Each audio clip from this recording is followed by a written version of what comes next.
There are some stories so strange that they seem like fiction. Stories where reality and mythology blur together until you can't tell where one ends and the other begins. Stories that Hollywood has exploited for decades, adding layers of supernatural mystery to events that were already dark enough without embellishment. This is one of those stories, but I need to be clear from the start. This is not a story about magic. This is not a story about supernatural powers or ancient artifacts with mystical properties. Those are the Hollywood versions, the Indiana Jones versions, the entertaining fictions that have grown up around the historical reality. This is a story about something far more disturbing. What happens when a modern state combines pseudoscience, racial hatred, and unlimited resources to pursue an insane vision of the past? What happens when archaeology becomes a weapon? When anthropology becomes justification for genocide? When the search for human origins becomes twisted into a quest to prove superiority? This is the story of the Ahnenerbe, the SS Ancestral Heritage Research Society, Heinrich Himmler's personal research division tasked with one purpose: to prove that the Germanic race was superior to all others by finding evidence in history, in archaeology, in the very bones of the earth itself. They sent expeditions to Tibet, to Scandinavia, to the Amazon, to the frozen wastes of Antarctica. They excavated archaeological sites across Europe. They conducted horrific medical experiments. They plundered museums and universities, all in service of an ideology that would lead to the deaths of millions. And when the war ended, when the Nazi regime collapsed, the truth about the Ahnenerbe was buried beneath decades of myths, legends, and Hollywood distortions, until most people can't separate the reality from the fiction. So let's dig through the layers. Let's separate fact from fantasy. Let's understand what the Ahnenerbe really was, what they really did, and why their story matters today. Because this isn't ancient history. The techniques they pioneered, using pseudoscience to justify hatred, using academic authority to lend credibility to lies, using the search for the past to shape the future, those techniques are still with us. Let's begin. To understand the Ahnenerbe, you first need to understand Heinrich Himmler, because the Ahnenerbe was, in many ways, the direct expression of Himmler's personal obsessions. Heinrich Himmler, Reichsfuhrer SS, one of the most powerful men in Nazi Germany, the architect of the Holocaust, a man responsible for the deaths of millions. But before all that, he was something else, a failed chicken farmer with a fascination for Germanic mythology. This is important to understand. Himmler wasn't some grand intellectual. He wasn't a scholar or a philosopher. He was a petit bourgeois German who had failed at conventional life and found purpose in the Nazi movement. He was a man of limited education but unlimited ambition, and he had an obsession. He believed, truly, deeply believed, that the Germanic peoples were descended from a lost ancient civilization, a civilization that had once ruled the world, a civilization of supermen, of warriors and poets, of people so advanced that all other cultures were merely pale imitations. Where did this belief come from? From a toxic mixture of sources. Theosophy, the mystical movement founded by Helena Blavatsky, which spoke of ancient root races and lost Atlantean civilizations. Himmler devoured theosophical texts, reading about Lemuria and Atlantis, about ancient Aryans who supposedly possessed advanced knowledge, Germanic folklore and mythology, which he interpreted literally. The Norse sagas, the Eddas, the legends of Odin and Thor. Himmler believed these weren't just stories. He believed they were distorted memories of a real, historical Germanic empire. The Völkisch movement, a strain of German nationalism that romanticized rural German life and ancient Germanic tribes. This movement portrayed the ancient Germans as noble, pure, uncorrupted by civilization, the exact opposite of what Roman historians had actually written.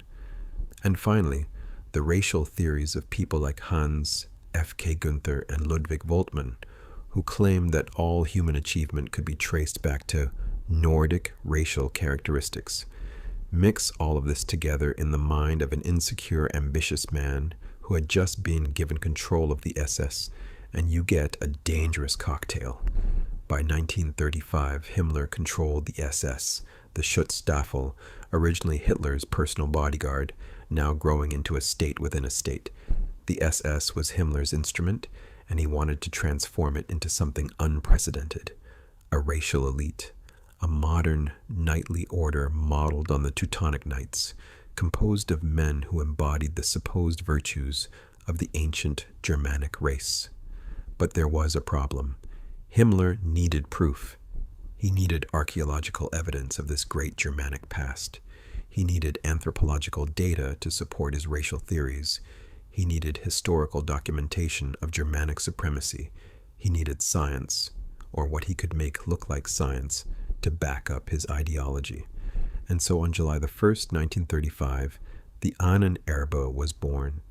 The full name was Studiengesellschaft für Geistesurgeschichte Deutsches Ahnenerbe e.V., the Study Society for Primordial Intellectual History, German Ancestral Heritage, but everyone just called it the Ahnenerbe.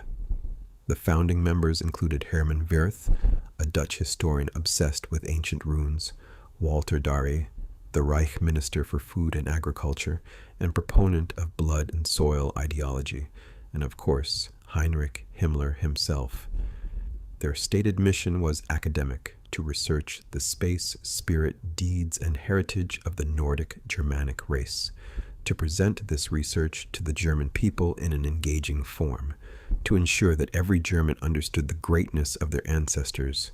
Their actual mission was darker, to provide academic justification for Nazi racial policies, to find evidence that could be used to prove Germanic superiority, to create a mythological past that would inspire the German present and justify the Nazi future, and they were given nearly unlimited resources to do it. The Ahnenerbe wasted no time. Within months of its founding, they were organizing expeditions across the globe. Let me take you through some of the most significant ones and separate the Hollywood myths from the historical reality. The Scandinavian expeditions, 1936-1939. The Ahnenerbe's first major focus was Scandinavia, Norway, Sweden, Denmark, Iceland. To Himmler, these countries represented the purest surviving examples of Germanic culture. If evidence of ancient Germanic greatness existed anywhere, it would be here. Teams of archaeologists, anthropologists, and photographers fanned out across Scandinavia. They photographed rune stones, they excavated Viking burial sites, they measured skulls in museums, trying to document pure Nordic cranial characteristics. They recorded folk songs and collected oral traditions. Were they looking for magical artifacts? No. Were they searching for Odin's spear or Thor's hammer? Of course not. They were looking for evidence, any evidence, that could be interpreted as proof of ancient Germanic superiority. And when the evidence didn't exist, they had no problem creating it. Archaeologists were pressured to date sites earlier than the evidence warranted. Anthropologists were expected to emphasize data that fit racial theories while ignoring data that contradicted them. The Ahnenerbe wasn't doing science. They were doing ideology dressed up as science. The Tibet expedition, 1938-1939. Now this is where Hollywood has had a field day.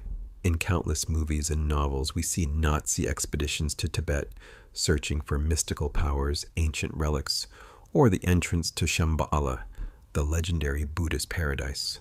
The reality is both more mundane and more disturbing.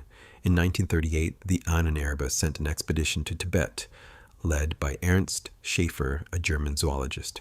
The expedition included 5 members: Schaefer himself, an anthropologist named Bruno Beger, a geophysicist, a cameraman, and a technical specialist. Why Tibet? Not because of mystical powers. The reasoning was this: Nazi racial theorists believed that the Aryan race had originated in Central Asia and spread across the world. They theorized that some pure Aryan populations might have survived in isolated mountain regions like Tibet, less diluted by mixing with other races. So what did they do in Tibet? They collected botanical and zoological specimens. They filmed Tibetan life and customs. They took thousands of photographs. And most disturbingly, Bruno Beger measured and photographed hundreds of Tibetans, recording detailed anthropometric data, skull measurements, nose shapes, eye colors, all the pseudoscientific metrics used to classify races. Were they looking for the Holy Grail? No. Were they searching for Shambhala? No. They were collecting data to support racial theories, data that would later be used to justify horrific acts. The expedition returned to Germany in 1939, just as the war was beginning. Their findings were published and presented as proof that Central Asian populations showed Nordic characteristics, supposedly confirming the Aryan origin theory. The Karelia expedition, 1936, less famous but equally revealing, was the expedition to Karelia, the region between Finland and Russia, to record ancient Finnish runes and folk songs. The Ahnenerbe was particularly interested in the Kalevala, the Finnish national epic. Why? Because Himmler believed the Kalevala might contain distorted memories of ancient Germanic history. The expedition recorded hours of traditional singing, photographed rune singers, and collected folk traditions. Again, no mystical artifacts, just an attempt to find evidence of Germanic cultural influence in Finnish traditions. The Canary Islands expedition, 1939. An Ahnenerbe expedition to the Canary Islands studied the Guanche people, the island's original inhabitants who had been conquered by the Spanish. Why? Because the Guanche mummies had light-colored hair, which the Ahnenerbe interpreted as evidence of Nordic influence. This is how they worked. Find any evidence of light hair, tall stature, or physical characteristics that could be labeled Nordic, and claim it as proof of ancient Germanic presence. Ignore all evidence to the contrary. By 1939, the Ahnenerbe had expanded dramatically. What had started as a small research society was now a massive organization with dozens of departments, hundreds of researchers, and a budget in the millions. But as Germany went to war, the Ahnenerbe's mission evolved. Or rather, the mask came off. The pretense of pure academic research was abandoned, and the organization's darker purposes became explicit. In 1940, Wolfram Sievers became the managing director of the Ahnenerbe. Sievers was a true believer, a Nazi ideologue who had no qualms about what the organization would become under his leadership. The Ahnenerbe began coordinating directly with other SS units. They worked with the SS Race and Settlement Office. They cooperated with the Gestapo, and most horrifically, they began involvement in medical experiments. Let me be absolutely clear about what I'm about to describe. These were not experiments in any legitimate scientific sense. They were acts of torture and murder, dressed up in the language of research. They were crimes against humanity, and the people who conducted them were war criminals. The Ahnenerbe became involved in experiments conducted at Dachau concentration camp. These included high-altitude experiments where prisoners were subjected to conditions simulating high altitude to test how long Luftwaffe pilots could survive. Many prisoners died or suffered permanent brain damage. Freezing experiments where prisoners were immersed in ice water to test survival times and rewarming techniques. Dozens died in agony. The Ahnenerbe justified involvement in these experiments by claiming they would provide data about the racial characteristics of different populations. They claimed this was all part of understanding human origins and racial differences. It was murder, simple as that. August Hirt, an Ahnenerbe member and professor of anatomy, was responsible for perhaps the most disturbing Ahnenerbe crime, the Jewish skeleton collection. Hirt proposed creating a collection of Jewish skeletons for anthropological study. In 1943, 86 Jewish prisoners were selected at Auschwitz, transported to Natzweiler Struthof concentration camp, and murdered in a gas chamber specifically so their skeletons could be preserved. When Allied forces liberated the camp, they found the remains. The bodies hadn't even been fully skeletonized yet. This wasn't ancient history or archaeological research. This was mass murder in service of racial pseudoscience. Bruno Beger, who had measured Tibetan skulls in 1938, was one of those who selected prisoners for this collection. The same techniques he used in Tibet, measuring skulls, recording physical characteristics, were now being used to select people for murder. As German forces conquered territory across Europe, the Ahnenerbe followed in their wake. They weren't just researchers anymore, they were looters. The Einsatzstab, Reichsleiter Rosenberg, Alfred Rosenberg's task force for plundering cultural property, worked closely with the Ahnenerbe. As museums, libraries, and universities fell under German control, the Ahnenerbe seized materials they deemed relevant to Germanic history. From France, medieval manuscripts, archaeological artifacts, anthropological collections, anything that could be interpreted as showing Germanic influence in French history. From Poland, whole university libraries, archaeological collections, historical documents. The goal was to erase Polish cultural identity by proving that any Polish achievement was actually Germanic. From the Soviet Union, archaeological materials from Slavic sites were seized and reinterpreted as evidence of Germanic colonization. This wasn't just theft, it was cultural genocide. The Ahnenerbe was attempting to rewrite the history of entire nations, to erase their achievements, to subordinate their cultural heritage to the Germanic narrative. Meanwhile, back in Germany, the Ahnenerbe was expanding its research divisions. The Department of Archaeology excavated sites across Germany and occupied territories, always with the goal of finding evidence of ancient Germanic civilization. The Department of Linguistics studied ancient languages, trying to prove that all European languages derived from a primordial Germanic tongue. The Department of Germanic Studies collected folklore, folk songs, and traditions, always emphasizing elements that fit the Nazi worldview. The Department of Symbol Studies examined runes, folk art, and ancient symbols, often inventing meanings that suited Nazi ideology. But here's what's crucial to understand. This wasn't legitimate research. Real archaeologists, real anthropologists, real historians knew that the Ahnenerbe's work was nonsense. Real archaeology shows that European civilization is the product of countless cultural interactions, migrations, and exchanges. There was no pure Germanic race that created everything. The ancient Germans were one culture among many, no more or less important than the Celts, the Romans, the Greeks, the Slavs, or dozens of other groups. Real anthropology had already proven that race is not a useful biological category for humans. Humans vary gradually across geography, with no clear boundaries between supposed races. The whole idea of distinct pure races is scientifically invalid. Real linguistics had demonstrated that the Germanic languages were part of the larger Indo-European family, one branch among many, with no particular claim to primacy. But the Ahnenerbe ignored all of this. They created an echo chamber where only research supporting Nazi ideology was accepted, where dissenting voices were silenced, where methodology was twisted to produce predetermined conclusions. This is the danger of ideological science.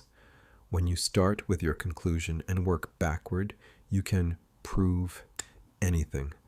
Let's address the elephant in the room. If you know about the Ahnenerbe, you probably know about it from movies, novels, or video games, and those sources have created a mythology around the organization that bears little resemblance to reality. Myth 1. The Ahnenerbe searched for supernatural artifacts. Hollywood loves this one. Raiders of the Lost Ark, The Relic, countless novels and games, Nazi expeditions searching for the Holy Grail, the Spear of Destiny, the Ark of the Covenant, ancient relics with magical powers. Reality, the Ahnenerbe was interested in historical artifacts, but as archaeological evidence, not as sources of supernatural power. They wanted to find Germanic antiquities they could point to as proof of ancient greatness. They weren't looking for magic, they were looking for propaganda material. Did individual Nazis believe in occult powers? Some did. Himmler himself was interested in various mystical ideas, but the Ahnenerbe as an organization was focused on pseudo-scientific racism, not supernatural powers. Myth 2. The Nazis found ancient advanced technology. Another popular myth, the Nazis discovered ancient advanced technology, whether from Atlantis, aliens, or a lost civilization. This supposedly explains their technological achievements like jet aircraft and rockets. Reality, Nazi technological advances came from brilliant engineers and scientists working with conventional physics and engineering. People like Wernher von Braun developed rockets through hard work and conventional science, not through ancient secrets. The Ahnenerbe never found any advanced ancient technology because such technology never existed. Ancient civilizations were impressive in their own right, but they weren't building jet engines or nuclear reactors. Myth 3. The Ahnenerbe discovered entrance to Hollow Earth. This myth claims the Ahnenerbe found entrances to a hollow earth, either in Antarctica or Tibet, where an ancient civilization lived. Reality. The earth is not hollow. We know this from seismology, gravity measurements, and basic physics. The Ahnenerbe sent an expedition to Antarctica, the 1938-39 German Antarctic expedition, but it was mapping territory and whaling grounds, not searching for hollow earth entrances. Myth 4. Himmler was trying to resurrect ancient Aryan powers. Some stories claim Himmler was attempting to resurrect ancient Aryan abilities like telepathy or psychic powers through SS training. Reality. The SS did have a worldview program emphasizing supposed Germanic virtues and Nazi ideology, but they weren't trying to develop psychic powers. They were indoctrinating soldiers in racial hatred and absolute obedience. Why do these myths persist? For several reasons. First, the truth is disturbing enough that people find comfort in fictional embellishment. It's easier to imagine Nazis as cartoon villains searching for magic than to confront the reality of systematic, bureaucratic genocide. Second, Nazi aesthetics lend themselves to Gothic fiction.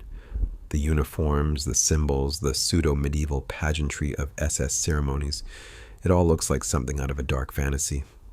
Third, there is a desire to explain Nazi technological and military success through something extraordinary. The idea that conventional German engineering could create such devastating weapons is less comfortable than imagining they had secret knowledge. But the reality is more important than the myths. The Ahnenerbe wasn't pursuing magic. They were pursuing something far more dangerous: the use of academic authority and scientific language to justify genocide. April 1945. The Third Reich is collapsing. Soviet forces are in Berlin. American and British forces are advancing from the west. The Nazi leadership knows the end has come. The Ahnenerbe scrambles to hide evidence. Documents are burned, materials are buried, researchers flee or commit suicide. Wolfram Sievers, the Ahnenerbe's managing director, is captured by American forces. At first, he maintains that the Ahnenerbe was simply an academic research organization. He presents it as harmless intellectual work, divorced from SS violence. The Nuremberg trials prove otherwise. The Doctors' Trial, officially the United States of America versus Karl Brandt et al., was one of the subsequent Nuremberg trials. It focused specifically on medical experiments conducted during the war. Wolfram Sievers was indicted.